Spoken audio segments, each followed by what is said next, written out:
Hello everyone, welcome back to the channel. In this video, I'm going to walk you through on how to add payment smart button on Shopify store.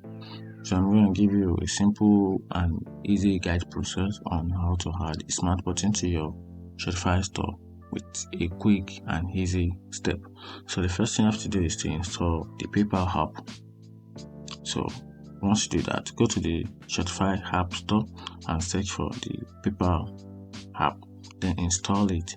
Once you install it, connect your PayPal account with the prompt to connect your PayPal account to your Shopify store. And after that, you have to enable the smart button.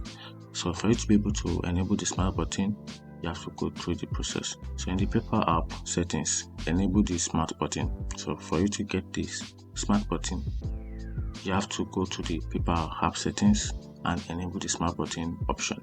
And after that, customize the button. So for you to customize the button design, you have to customize the appearance and the placement of the button to match your store design. And after that, you can now simply save and publish.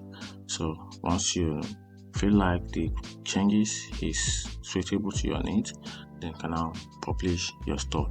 And that's how to add PayPal smart button on Shopify store. If you find this video helpful, turn on the notification button and follow for more.